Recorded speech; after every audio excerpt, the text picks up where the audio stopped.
Morbi city પોલીસે ઝડપ્યો છે ઠગબાજ શખ્સ। પોલીસે મોરબીના નવાગામ લગધીરનગરમાં એક એવો ઠગબાજને ઝડપ્યો છે કે જે રૂપિયા 10 અને 20ના બંડલ સસ્તા દરે આપવાની લાલચ આપતો અને ઠગાઈ કરતો। આ શખ્સ કોઈ પણ રીતે લોકોના નંબર કઢાવતો અને રોંગ નંબરના બહાને ફોન કરીને લોકોને ભોળવી લેતો।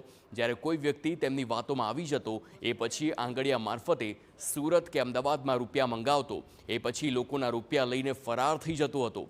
અત્યાર સુધી આ ઠગબાજ 15 લોકોને ઠગી ચૂક્યો હોવાનું પણ સામે આવ્યું છે। આપને જણાવી દઈએ કે આરોપીએ એક ફરિયાદી પાસેથી 2,50,000 રૂપિયા પડાવી લીધા હતા। તેની તપાસ કરતા પોલીસને તમામ હકીકતોની જાણ થઈ। ઉલ્લેખનીય છે કે આ શખ્સ રૂપિયા લઈને અમદાવાદ, સુરત, જયપુર અને ગોવા જેવા સ્થળમાં ટ્રેનમાં ફરાર થઈ જતો હતો। આરોપીએ ઠગબાજીથી મેળવેલ રૂપિયા જુગારમાં હારી ગયો હોવાનું પણ કબૂલ્યું છે। હાલ આરોપી 2 દિવસના રિમાન્ડ પર છે અને પોલીસે વધુ તપાસ હાથ ધરી છે। પોલીસે અપીલ કરી છે કે જો કોઈ અન્ય સાથે આવી ઠગાઈ થઈ હોય તો પોલીસનો સંપર્ક કરે।